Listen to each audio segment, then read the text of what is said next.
The morning sun cast long shadows across the rusty nail junkyard, illuminating the mounds of discarded metal, broken appliances, and forgotten dreams. A gentle breeze rustled through the tall weeds that had claimed this forgotten corner of rural Oklahoma. Amidst the chaos and decay, a lone figure moved with surprising grace, a Palomino mare named Belle. Once a prized show horse, Belle had found refuge in the junkyard after her owner, a kind but aging farmer named Tom, passed away. The junkyard, owned by Tom's gruff but well-meaning brother Jake, was now her unlikely sanctuary. She roamed freely among the rusted relics, grazing on the patches of clover that stubbornly persisted in the harsh landscape. On this particular morning, Belle's curiosity was piqued by an unusual sight. Nestled among a pile of old tires wrapped in a faded pink blanket, lay a tiny baby girl. Her face was scrunched up in a peaceful slumber.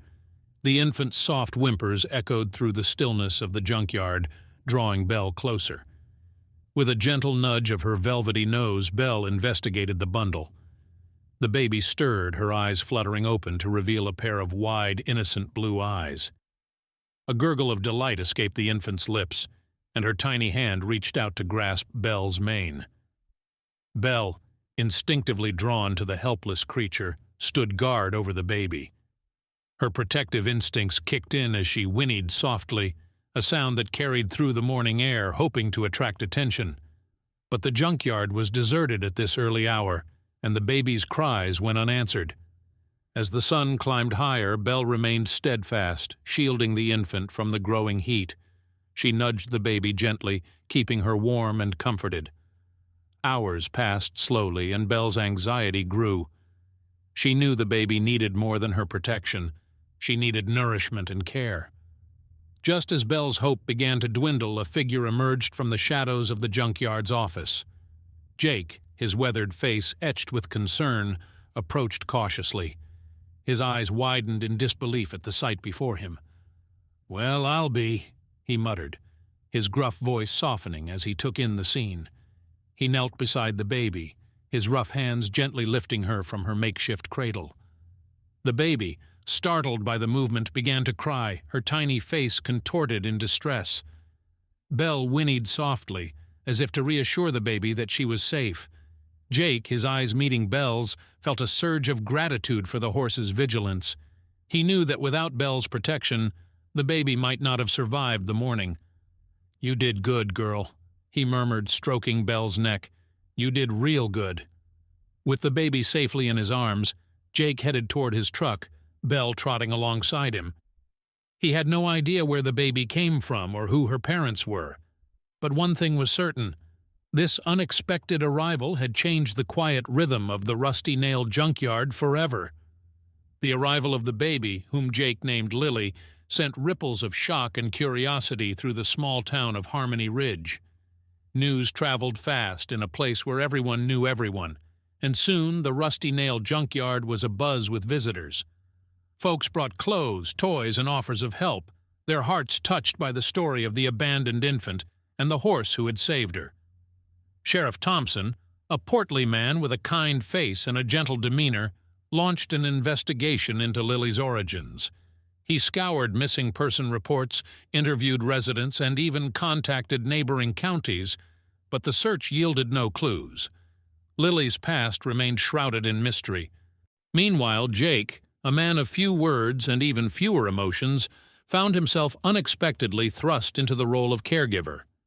He clumsily navigated the world of diapers, formula, and lullabies, his gruff exterior slowly melting away under the warmth of Lily's innocent gaze. Belle, ever vigilant, remained Lily's constant companion. She would stand patiently by the crib as Jake fumbled with bottles and blankets, her presence a calming influence on the fussy infant. Lily, in turn, seemed to find solace in Belle's gentle presence, her cries often subsiding at the sound of the mare's soft whinnies.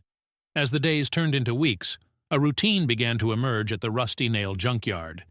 Jake, with the help of Mrs. Peterson, a kindly widow from down the road, learned the ropes of childcare. He discovered the soothing power of rocking chairs, the magic of silly faces, and the joy of a baby's laughter. Lily thrived under their care, her giggles echoing through the once-silent junkyard.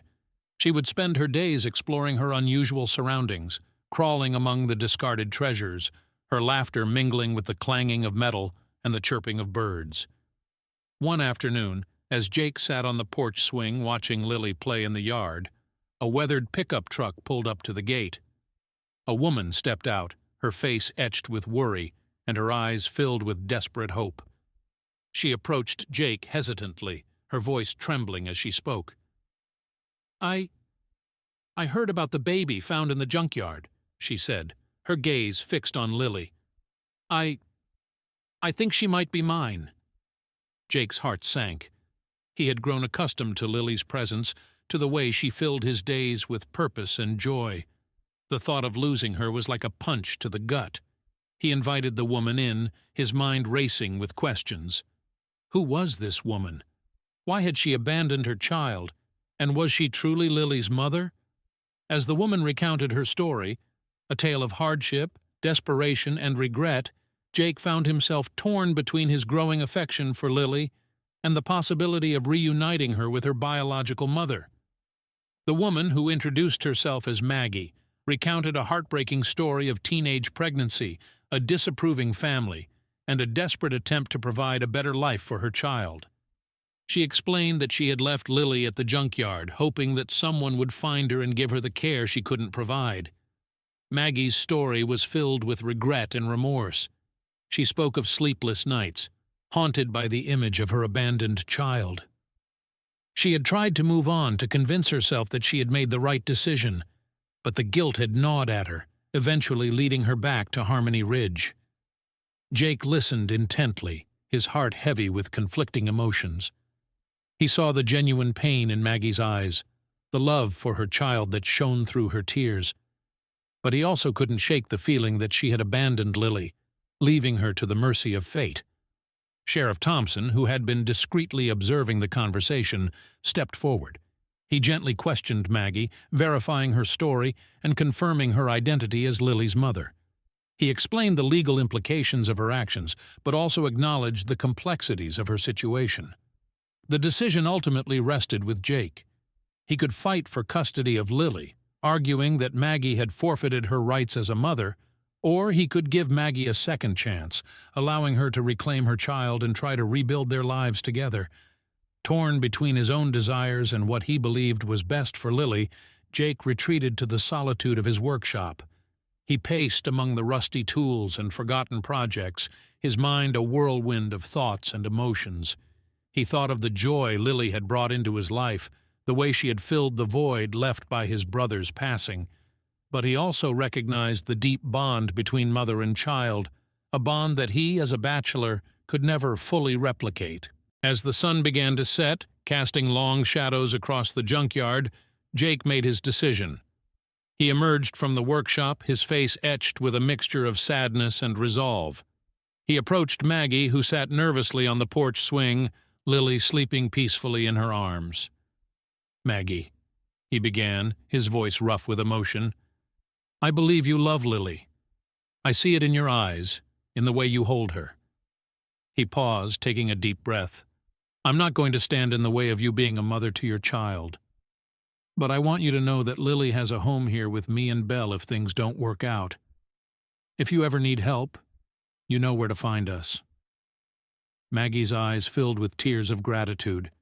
She thanked Jake profusely, promising to stay in touch and keep him updated on Lily's progress. As she climbed into her truck, Lily nestled securely in her arms. Jake felt a pang of sadness, but also a sense of peace. He had done what he believed was right, even if it meant saying goodbye to the little girl who had captured his heart. Life at the Rusty Nail Junkyard returned to a semblance of normalcy, but the silence was deafening. Jake went through the motions of his day, sorting scrap metal and fixing old engines, but his heart wasn't in it. He missed Lily's laughter, the way she would toddle around the yard, her tiny hands reaching for his calloused ones. Even Belle seemed subdued, her playful spirit dampened by the absence of her little companion. Weeks turned into months, and the seasons changed. The vibrant colors of autumn gave way to the stark beauty of winter, and the junkyard was blanketed in a pristine layer of snow. Jake received occasional updates from Maggie, postcards with pictures of Lily growing bigger and stronger, her smile radiant. The news brought him a bittersweet joy, a reminder of what he had lost, but also a reassurance that Lily was thriving. One evening, as Jake sat by the fire, nursing a cup of coffee and lost in thought, a knock on the door startled him. He opened it to find Sheriff Thompson standing on the porch, his face etched with concern. "Jake," the sheriff began, his voice grave, "I have some news about Maggie. It's not good." Jake's heart sank. He had a premonition that something was wrong, a feeling that had been gnawing at him for weeks. He invited the sheriff in, his mind racing with anxious thoughts. The sheriff explained that Maggie had been involved in a car accident. She had been hospitalized with serious injuries, and her prognosis was uncertain. Lily, thankfully, was unharmed, but she was now in the care of social services. Jake felt a surge of protectiveness for Lily. He knew he couldn't let her be placed in foster care, shuffled from one unfamiliar home to another. He had to do something to ensure her safety and well-being. Without hesitation, he told the sheriff he wanted to take custody of Lily. He explained his connection to her, how he had cared for her in the first months of her life, how Belle had been her protector and companion. The sheriff, who knew Jake to be a good man despite his gruff exterior, agreed to help him navigate the legal process. The next day, Jake drove to the social services office, his heart pounding with a mixture of hope and apprehension. He met with a social worker, a kind woman named Sarah, who listened patiently to his story. She explained the requirements for foster care, the background checks, the home visits, the commitment involved. Jake assured her that he was ready to do whatever it took to provide a loving and stable home for Lily. He spoke of his comfortable house on the edge of the junkyard, of Belle's gentle nature, of the community support he had received when Lily was first found. Sarah was impressed by Jake's sincerity and his obvious affection for Lily. She agreed to expedite the process, recognizing the urgency of the situation. She scheduled a home visit for the following day, and Jake left the office with a renewed sense of purpose. He returned to the junkyard, his mind buzzing with plans. He would need to make some changes to his house, child-proofing it, creating a room for Lily. He would need to stock up on diapers, formula, toys, and most importantly, prepare himself for the challenges and joys of fatherhood. As he drove through the gates of the rusty nail junkyard, Belle greeted him with a welcoming whinny. He stroked her soft mane, feeling a surge of gratitude for her unwavering companionship. Together, he knew they would face whatever the future held, and provide Lily with the love and stability she deserved. The home visit went smoothly. Sarah, the social worker, was charmed by Belle and impressed by the cozy, if somewhat unconventional home Jake had created for Lily. She saw the genuine love in his eyes when he held the little girl, the way he instinctively knew how to soothe her when she fussed. A few days later, the official word came: Jake was granted temporary custody of Lily. He drove to the social services office, his heart filled with a mix of excitement and trepidation. Lily, now almost a year old, was a bundle of energy, her eyes sparkling with curiosity as she took in her new surroundings. The first few weeks were a whirlwind of adjustments. Jake, with Mrs. Peterson's help, navigated the challenges of potty training, temper tantrums, and bedtime stories. He learned to decipher Lily's babble, to anticipate her needs, to understand the nuances of her ever-changing moods. Belle, as always, was an invaluable companion. She patiently endured Lily's attempts to ride her like a pony, her tiny hands clinging to her mane. She would follow Lily around the junkyard, her watchful presence a source of comfort and security. Life with Lily was far from easy, but it was also filled with unexpected joys. Jake discovered a playful side he never knew he had, a capacity for love that surprised him. He found himself singing silly songs, building makeshift forts out of scrap metal, and reading bedtime stories with exaggerated voices. Lily, in turn, blossomed under his care. She thrived in the freedom of the junkyard, her imagination ignited by the rusty treasures and the wide-open spaces. She developed a deep bond with Belle, whispering secrets into her ear and sharing her snacks with her equine friend. One sunny afternoon, as Jake watched Lily chase butterflies in the meadow, a wave of sadness washed over him. He thought of Maggie, lying in a hospital bed miles away, unable to witness her daughter's happiness. He knew he had to do something to bridge the gap between mother and child. He decided to take Lily to visit Maggie. He packed a bag with Lily's favorite toys and a change of clothes, and they set off on the long drive to the hospital. Belle, of course, came along, her presence a calming influence on both Jake and Lily. The hospital room was small and sterile, the air heavy with a scent of antiseptic. Maggie, pale and frail, lay in the bed, her eyes lighting up when she saw Lily. Tears streamed down her face as she reached out to her daughter, her voice weak but filled with love.